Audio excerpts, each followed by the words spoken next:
अच्छा जी, इसी तरह आप देखें औरत के अखराजात वगैरह ये चीज़ें हैं, औरत को अपने अखराजात में पाबंद नहीं बनाया गया कि वो अपना, औरत चाहे मालदार ही क्यों ना हो, करोड़पति क्यों ना हो, लेकिन उसका खर्चा किस पर है? उसके शोहर पर है।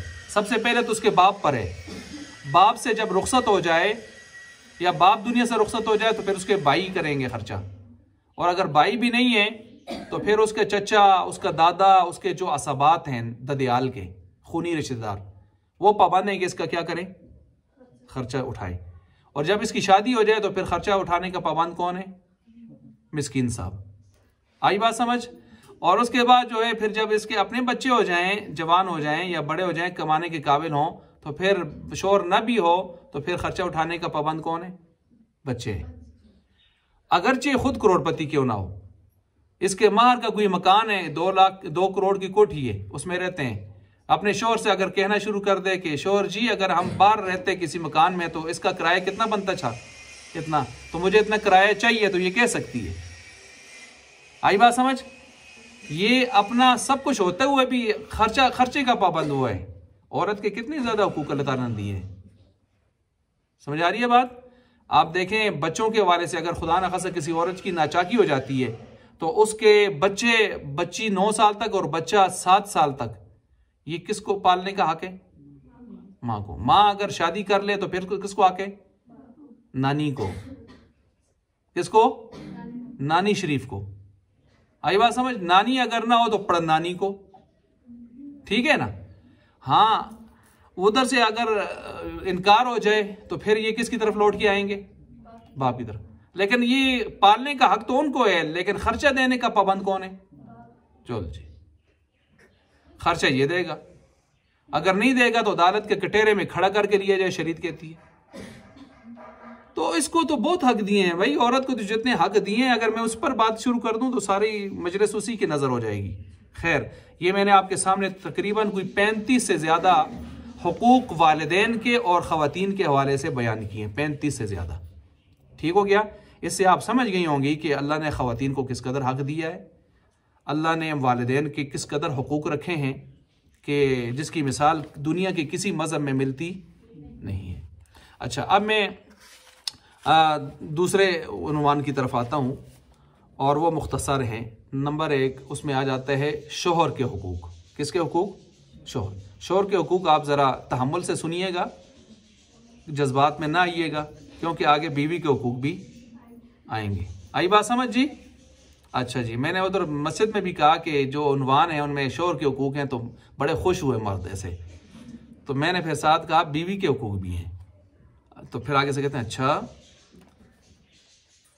अच्छा जी, शोहर के हुकूक मसलन मिशकात में सियासतना में अहादीस मौजूद हैं, जिनमें से एक हदीस तो ये है कि शोहर अपने अहलिया को अगर मदऊ करे और वो इनकार करे तो पूरा शब अगर ये गुस्से में रहेगा तो फरिश्ते सुबह तक इस पर लानत बरसाते रहेंगे। मैं कुछ मुजमल या मुबम कहें मुख्तसर अल्फाज में बाज़ रिवायतों को बयान करूँगा, तफसील नहीं कर सकता। नंबर 2, अगर अल्लाह के अलावा किसी को सजदा करने का हुक्म होता, इजाज़त होती, तो मैं किसको हुक्म करता? आप इस्लाम ने फरमाया औरत को कि वो अपने खाविद को क्या करे? सजदा ताज़ीमी करे, सजदा ताज़ीमी। लेकिन अल्लाह के अलावा किसी को सजदा जायज़, मज़ारों को, कब्रों को, पीरों को, खंजीरों को कोई भी सजदा जायज़ नहीं है। सजदा सिर्फ किसको होता है? इबादत वाला सजदा तो हमेशा के लिए शुरू से ही अल्लाह के लिए खास था। ताज़ीम वाला सजदा पिछली शरीयतों में जायज़ था। आदम अलैहिस्सलाम को सजदा करवाया गया, नहीं करवाया गया? ताज़ीमी था, फरिश्तों से करवाया गया ना, उसजुदू ली आदम। यूसुफ अलैहिस्सलाम के भाई गल्ला लेने आए थे तो सजदा किया था, नहीं किया था? किया था ना, तो वो सजदा ताज़ीमी। लेकिन इस उम्मत में क्या हो गया? मना। एक सहाबी ने कहा या रसूलल्लाह, मैं बाहर गया हूं, मैंने देखा है लोग राजों महाराजों को सजदा करते हैं, झुकते हैं, तो आपसे बड़ा कौन है कायनात में? आप इजाजत दें तो हम आपको क्या किया करें? तो आप इस्लाम ने फरमाया, ओ मेरे सहाबी, जब मैं फौत हो जाऊंगा, कब्र में चला जाऊंगा, तो क्या मेरी कब्र को भी आगे सजदे करोगे तुम? नहीं, बल्कि आप इस्लाम ने वफात के वक्त जो जुमले इरशाद फरमाए थे, अगर आप उठा के देखें, उनमें एक ये भी है, लान अल्लाहुल यहूदा वन नसारा इत्तखज़ू क़ुबूर अंबियाई मसाजिद। अल्लाह की लानत हो यहूद व नसारा पर, जिन्होंने अपने नबियों की कब्रों को सजदागाह बना लिया था। सजदों की जगह बना लिया था। अल्लाहुम्मा ला तजअल क़ब्री ईदा, अल्लाह मेरी कब्र को मेले की जगह ना बनाना कि मेले लगे उसके ऊपर आकर। समझ आ रही है बात? तो इसलिए सजदा अल्लाह के अलावा किसी को जायज़ नहीं है। तिरमिज़ी की रिवायत है और भी किताबों में मौजूद है कि अगर अल्लाह के अलावा किसी को सजदा जायज़ होता तो मैं औरत को हुक्म करता हुआ अपने खाविंद को क्या करे, सजदा करे। तीसरी रिवायत, उसका मैं मुख्तसर हिस्सा पढ़ता हूँ। व इन कानत अला तन्नूरी, अगर वो अपने अहलिये को मदऊ करे अगरचे वो तन्नूर पर बैठी रोटियां लगा रही है तो इनकार की गुंजाइश नहीं। अच्छा, नंबर 4, तवज्जो, जो औरत 5 वक्त की नमाजों की पाबंद हो, रमज़ान के रोज़ों की पाबंद हो, अपने शर्मगाह की हिफाजत रखने वाली हो, इज़्ज़त की, शोहर की इताअत गुजार हो, ये 4 सिफतें अगर जिस औरत में मौजूद हों तो आप अलैहिस्सलाम ने फरमाया सुनो सुनो, जन्नत के जिस दरवाजे से चाहे दाखिल हो जाए। नंबर 5, औरत को पर क्या क्या हक हैं खाविंद के, इन जो रिवायात मैंने बयान की हैं, उसकी हर जायज़ बात मानना वाजिब है। हर जायज़ बात मानना, अगर वो ज़रूरी समझ कर रहा है तो मानना वाजिब है। अगर वो इख्तियार दे रहा है तो फिर भी बेहतर है उसकी बात को मान लिया जाए। बाज़ बातें उसकी इख्तियारी होती है ना खाविंद की, न भी माने तो कोई हर्ज की बात नहीं, मतलब वो नहीं खफा होते, इख्तियार दे रहे हैं, लेकिन कुछ चीज़ों में वो आर्डर कर रहा होता है तो आर्डर में देखा जाए अगर काम जायज़ है तो उसकी इताअत क्या हो जाएगी, वाजिब। समझ गए बात को?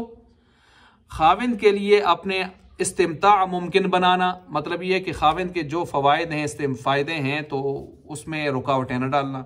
अच्छा, आदमी तकलीफ़, अपने हाथ और ज़ुबान से अपने खाविंद को तकलीफ़ न देना। ऐसा ना कहना थोड़ा में दे है कि दे है था ही तो रोना ही थे, कपड़े मड़े बीरा देते, जूते मड़े अबे देते, हाँ जी, ये चादर मेरी जो है चचा न दी, थोड़ा में दे है कि दे है। और वो बेचारा फिर इशारा करता आते ये फलानी फलानी शीयाँ मिनी दीतियाँ, फिर वो आती ओ चंद ठीक रियाँ, लीथड़ियाँ चीथड़ियाँ। आई बात समझ? तो इस किस्म की काम ना करे, हाथ और ज़ुबान से तकलीफ़ ना दे बेचारे को, उसका अपनी इस्तात के मुताबिक वो बेचारा लगे दे। अलल मूसी क़दरुहु अलल मुक़तिरी क़दरुहु, कुरान भी कहता है वो अपने इस्तात के मुताबिक चलसी होना। एक आदमी दिहाड़ी उससे माली पोजीशन ही उस तरह दी नहीं तो कोई आहे ना जी मैं तो आज कुकड़ी कुकड़ खासा, मैं तो बड़ी कोठी भी रहसा, तो इस्तात को देख के चलना चाहिए। समझ आ रही है बात?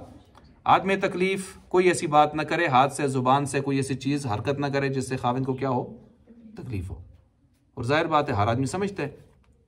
इसी तरह फरमाए जिस शख्स का घर में आना उसको नापसंद है उसको घर में आने की इजाजत न दे। अल्लाह अकबर। उम्मे हबीबा रजी अल्लाह तआला अन्हा कौन थी? अबू सुफियान की बेटी थी। आप अलैहिस्सलाम की क्या थी? ज़ौजाए मुतहरा थी। समझ आ रही है? अमीर मुआविया के क्या थी? बहन थी। जब इनके वालिद अभी कुफर और शिर्क की हालत में थे, इनके घर आए। किन के घर? बेटी के घर। बेटी कौन है? उम्मे हबीबा रदी अल्लाह तआला अन्हा। इन्होंने अपने जिस बिस्तर पर वो बैठ रहे थे वो बिस्तर किसका था? आप अलैहिस्सलाम का। इन्होंने उस बिस्तर को रोल गोल करके किनारे लगा दिया। बाप को सरदार भी था, मक्का का बड़ा सरदार था एक ना, तो मालदार भी था। अपनी बेटी की हरकत पसंद ना आई बज़ाहिर। कहने लगे बेटी मैं इस बिस्तर के काबिल नहीं था या ये बिस्तर मेरे काबिल नहीं था। तो कहने लगे अब्बा जान नाराज़ ना हो, आपकी कदर मेरे दिल में है, सब कुछ है, आप मेरे वालिद हैं, लेकिन जिस बिस्तर पर आप बैठना चाहते थे ये बिस्तर मोहम्मद मुस्तफ़ा सल्लल्लाहु अलैहि वसल्लम का था, पाक बिस्तर था। इस बिस्तर पर चूंकि आप इस वक्त शिर्क और कुफर की हालत में हैं आपके लिए बैठना मुनासिब नहीं था। अल्लाह अकबर,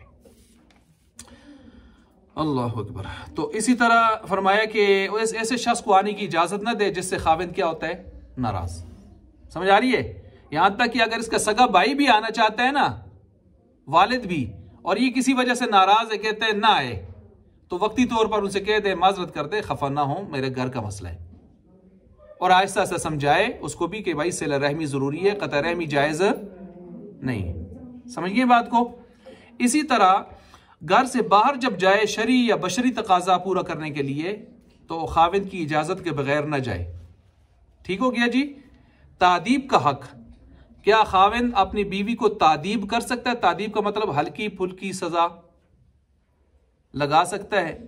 तो जवाब ये है कि चंद सूरतों में लगा सकता है। नंबर 1, जब वो उसके खातिर घर में उसकी खातिर जीनत इख्तियार ना करे, मतलब हमेशा ऐसी बजट बुजट सी बनी रहे और ये उसे कहे और वो उसको इख्तियार ना करे।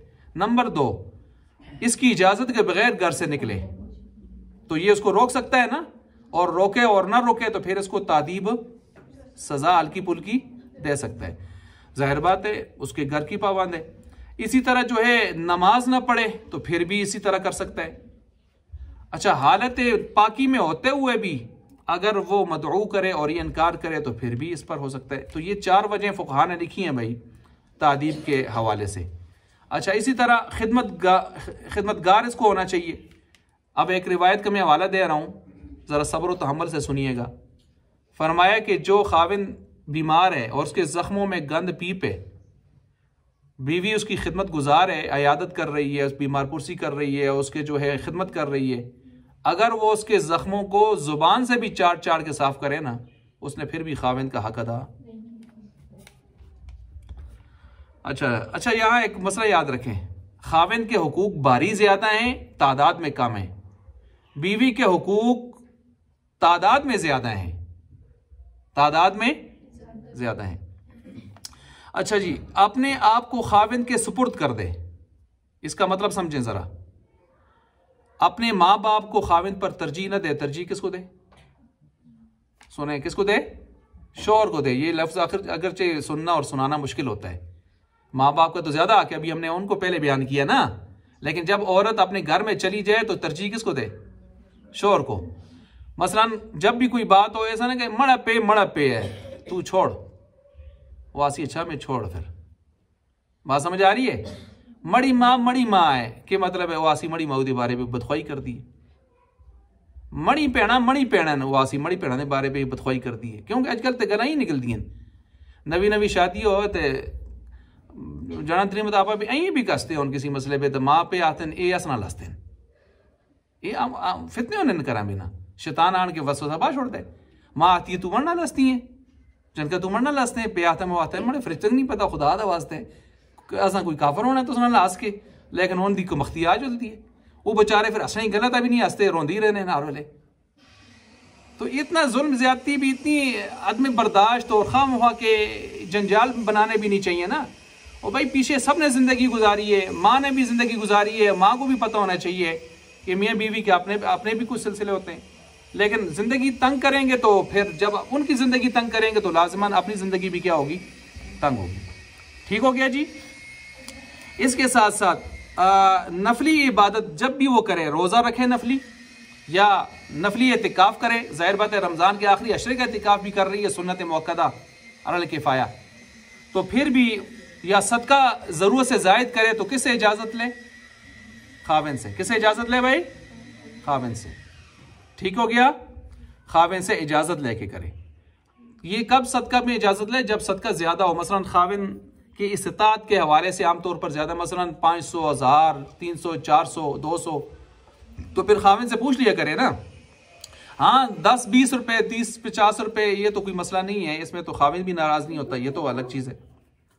अच्छा, ये मैंने शौहर के हुकूक बयान किए, आपने समाअत फरमा लिए।